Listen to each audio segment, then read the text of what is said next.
நம்ம ஏசிய பயன்படுத்துற விதம், இன்னொன்னு நம்ம டிஎன்இபியோட பில் கணக்குல யாருக்கும் தெரியாம ஒழிஞ்சிருக்கிற ஒரு சின்ன ட்ரிக். சரி, அப்படி என்னதான் அந்த ட்ரிக்? வாங்க பிரச்சனையோட ஆணி வேருக்கே போவோம். இதுக்கு பேரு தான் 500 யூனிட் டிராப். இந்த 500 யூனிட் டிராப் அங்கிறது ஒரு கண்ணுக்கு தெரியாத கோடு மாதிரி தாங்க. உங்க கரண்ட் பயன்பாடு 500 யூனிட் வரைக்கும் ஒரு கணக்கு.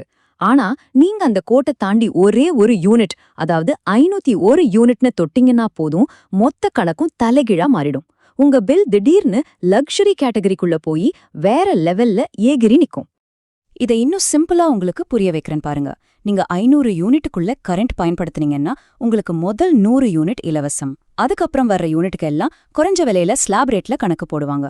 இது ஒரு நல்ல சலுகை. ஆனா இங்கதான் அந்த ட்விஸ்ட் இருக்கு. நீங்க ஒரே ஒரு யூனிட், ஜஸ்ட் 1 யூனிட் தாண்டி 501க்கு போயிட்டீங்கன்னு வைங்க, உங்களுக்கு கிடைச்ச அந்த இலவச 100 யூனிட், அந்த சலுகை விலை எல்லாமே காலி. முதல் யூனிட்லேருந்தே அதிக ரேட்ல பில் போட ஆரம்பிச்சிடுவாங்க.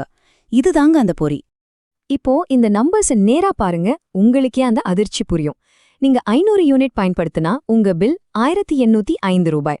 ஆனா அதுலேருந்து வெறும் 100 யூனிட் தான் ஜாஸ்தி. அதாவது 600 யூனிட் பயன்படுத்தினா பில் எவ்வளோ தெரியுமா? 2890 ரூபாய். பாத்தீங்களா? அந்த 100 யூனிட்டுக்காக கிட்டத்தட்ட 1100 ரூபாய் அதிகமா கட்டுறீங்க. இதுதான் அந்த 500 யூனிட் ட்ராப் பண்ற மேஜிக். இல்ல இது ஒரு ட்ராஜடி.